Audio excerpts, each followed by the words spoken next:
भोले बाबा के सत्संग के बाद भगदड़ मची। उस भगदड़ में 121 लोगों को अपनी जान गंवानी पड़ी। एसआईटी ने मंगलवार के दिन अपनी रिपोर्ट सरकार को सौंपी। मायावती ने एक तरह से ये कहा कि उस रिपोर्ट में बाबा को लेकर चुप्पी क्यों है। ये भी बहन जी है, वही बसपा सुप्रीमो है।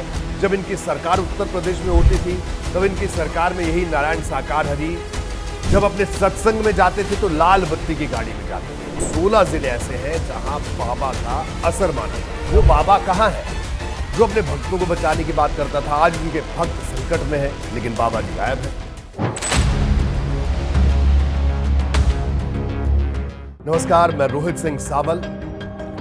आज मैं आपसे बात करने वाला हूं हाथरस वाले बाबा की, जिन्हें नारायण साकार हरि भी उनके भक्त कहते हैं, भोले बाबा भी उनके भक्त उनको कहते हैं। दरअसल 2 जुलाई के दिन मंगलवार का दिन था जब भोले बाबा के सत्संग के बाद भगदड़ मची। उस भगदड़ में 121 लोगों को अपनी जान गंवानी पड़ी थी। उसके बाद सरकार ने एक एसआईटी बनाई। एसआईटी ने मंगलवार के दिन अपनी रिपोर्ट सरकार को सौंप दी, जिसके बाद 6 अधिकारियों को सस्पेंड सरकार ने किया। और उस रिपोर्ट में कई बातें थी, उस पर भी मैं आऊंगा, लेकिन उस रिपोर्ट पर आज एक बड़ी प्रतिक्रिया आई। प्रतिक्रिया बीएसपी सुप्रीमो मायावती की तरफ से आई। मायावती ने एक तरह से यह कहा कि उस रिपोर्ट में बाबा को लेकर चुप्पी क्यों है। ये सबसे बड़ा सवाल बहन जी ने उठाया है। देखिए, उन्होंने अपने सोशल मीडिया एक्स का जो हैंडल था उस पर क्या लिखा है मैं आपको वो भी बता देता हूँ। अक्षर्स है, थोड़ी और तस्वीर साफ होगी। बहन जी ने लिखा, यूपी के जिला हाथरस में सत्संग भगदड़ कांड में हुई 121 निर्दोष महिलाओं और बच्चों आदि की दर्दनाक मौत सरकारी लापरवाही का जीता जागता प्रमाण, किंतु एसआईटी द्वारा सरकार को पेश रिपोर्ट घटना की गंभीरता के हिसाब से नहीं होकर राजनीति से प्रेरित ज्यादा लगती है। इस शब्द पर गौर कीजिएगा। मायावती कह रही है कि एसआईटी की जो रिपोर्ट है वो राजनीति से ज्यादा प्रेरित है। आगे चलते हैं, फिर मैं इसकी आपको डिकोड करके बताता हूं कि इस शब्द के क्या मायने हैं। इस अति जानलेवा घटना के मुख्य आयोजक भोले बाबा की भूमिका के संबंध में एसआईटी की खामोशी भी लोगों में चिंताओं का कारण है। साथ ही उसके विरुद्ध कड़ी कार्रवाई के बजाय उसे क्लीन चिट देने का प्रयास खासा चर्चा का विषय है। सरकार जरूर ध्यान दे ताकि ऐसी घटनाओं की पुनरावृत्ति न हो। देखिए, मायावती ने 2 शब्द बड़े गौर करने वाले। उनका कहना है कि एसआईटी की रिपोर्ट राजनीति से प्रेरित है, और उन्होंने ये कहा कि भोले बाबा को जो क्लीन चिट दी गई, जो मुख्य आयोजक थे मायावती के मुताबिक, उनको क्लीन चिट क्यों दी गई? अब देखिए, इसके पीछे राजनीति है। ये वही बहन जी है, वही बसपा सुप्रीमो है। जब इनकी सरकार उत्तर प्रदेश में होती थी तब इनकी सरकार में यही नारायण साकार हरि जब अपने सत्संग में जाते थे तो लाल बत्ती की गाड़ी में जाते थे, बाकायदा पुलिस एस्कॉर्ट में जाते थे। लेकिन उस वक्त मायावती को उनका समर्थन मिल रहा था, ऐसा कहा जा रहा है, ऐसा माना जा रहा है। अब देखिए, अब पहले मायावती ने साकार हरि के बारे में कभी कुछ नहीं कहा, अब तक कुछ नहीं कहा। लेकिन हुआ क्या, जब से ये पूरा मामला सामने आया तो कई पुरानी बातें सामने आई। ये साकार हरि के सत्संग में कई बीजेपी के नेता भी जाया करते थे। लेकिन बीते साल जनवरी के महीने में अखिलेश यादव भी नारायण साकार हरि उर्फ भोले बाबा के एक सत्संग में गए। उस सत्संग में जाने के बाद अखिलेश यादव ने बाकायदा ट्वीट किया। तो उस ट्वीट पर कई लाइक हुए, कई उस एक्स पोस्ट पर कई लाइक हुए, कई दोबारा से रिपोस्ट उसको किया गया। तो उसके बाद लोकसभा चुनाव भी हुए।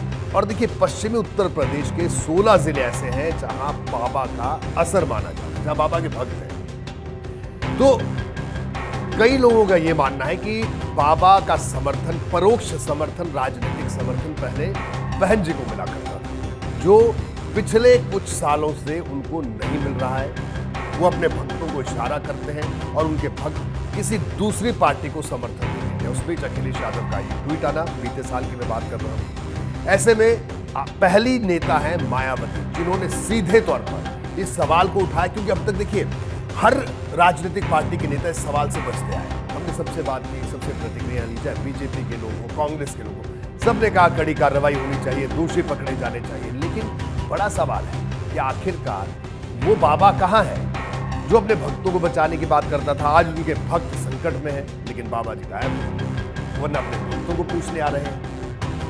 सवाल इसलिए क्योंकि आप नाम पर जाइए, सूरज पाल जाटव उनका नाम है। और उत्तर प्रदेश में, खासतौर से पश्चिमी उत्तर प्रदेश की मैं बात करूं, जिन इलाकों में बाबा का रसूख है, माहौल है, जहां बाबा के भक्त हैं, वहां पर बड़ा दलित वोट बैंक है। इस दलित वोट बैंक की चिंता सबको है, बीजेपी हो, कांग्रेस हो, सपा हो, बसपा हो। यही वजह रही कि किसी भी राजनीतिक पार्टी ने अब तक बाबा के खिलाफ खुलकर कुछ नहीं कहा। बस यही कहा कार्रवाई होनी चाहिए। कार्रवाई के नाम पर क्या हुआ?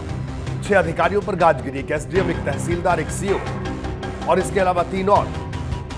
लेकिन बड़ा सवाल है कि आखिरकार इतना बड़ा आयोजन हो गया, बाबा से एक पूछताछ तो बनती है कि साहब क्या हुआ, आप कितने बजे वहां से गए? बाबा से कोई पूछताछ नहीं होती है, एसआईटी अपनी रिपोर्ट सौंप देती है। लेकिन अब इसमें राजनीति की एंट्री हो चुकी है मायावती के बयान के बाद। और मैं आपको एक बात और बता दूं, मायावती ने जैसे ही बयान दिया पूरे उत्तर प्रदेश के राजनीतिक गलियारों में खासी चर्चा है इस मायावती के बयान को लेकर। बहुत से जो राजनीति के जानकार हैं उनका यह भी कहना है कि बाबा के भक्तों ने इस बार बहन जी का साथ नहीं दिया, पिछले कुछ चुनाव से साथ नहीं दे रहे, इसलिए बहन जी नाराज है बाबा से। यानी पहली, अगर राजनेताओं की फहरिस्त की बात करें तो यूपी से पहली नेता है निकली है मायावती, जिन्होंने भोले बाबा पर सवाल उठाए, उनको क्लीन चिट देने पर सवाल उठाए। लेकिन बाकी तमाम सियासी पार्टियां चुप। यानी हर पार्टी को डर है, क्योंकि भोले बाबा के भक्त हैं, 16 जिलों में भक्त हैं। अभी चुनाव खत्म हुआ, फिर चुनाव आएंगे और चुनाव तो आते रहते हैं। लोकसभा का चुनाव खत्म हुआ, विधानसभा का चुनाव आएगा, नगर निगम के चुनाव आ जाएंगे, पंचायत के चुनाव आ जाएंगे। वोट तो सबको चाहिए और यही वजह थी कि अब तक बाबा को लेकर सब चुप थे। लेकिन मायावती ने जब से बाबा को क्लीन चिट देने पर सवाल उठाया है, उसके बाद से राजनीतिक गलियारों में खासी चर्चा है, जिसका जिक्र मैं पहले भी कर रहा हूं। लेकिन अब सवाल यह है कि मायावती ने सवाल तो उठा दिया, लेकिन क्या उसके बाद भी भोले बाबा से पूछताछ हो पाएगी? उनको ढूंढने की कोशिश होगी?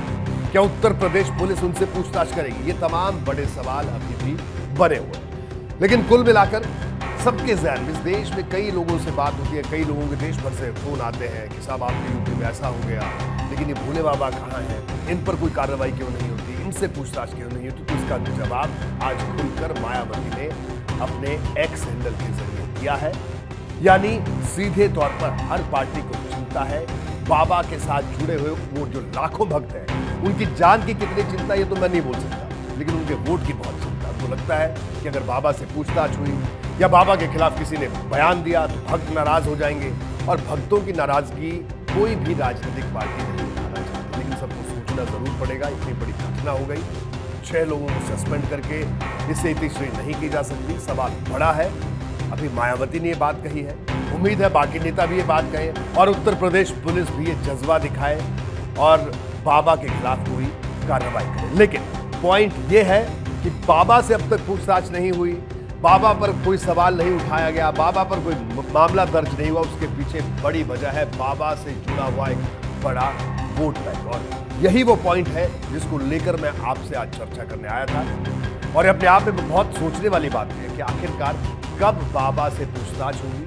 पूछताछ हो, प्रक्रिया तो शुरू हो, उसके बाद मामला बनता है, कैसे बनता है, कैसे नहीं बनता, कोई नहीं कह रहा है कि साहब आप सीधे किसी को पकड़ के लाइए और जेल में डाल दीजिए या कोई कार्रवाई करिए। लेकिन कार्रवाई करने की एक प्रक्रिया तो होती है। इतना बड़ा हादसा हो गया, किसी से एक सवाल कोई नहीं पूछेगा, तो ये अपने आप में एक बड़ी बात है। इस उम्मीद के साथ कि जल्द ही सूरजपाल जाटव, नारायण साकार हरि उर्फ भोले बाबा, इस शख्स से पूछताछ हो और जो लोग हैं, जो मृतक हैं, उनके परिजनों को न्याय जरूर मिले। पॉइंट तो ये है। मैं आज इतना ही।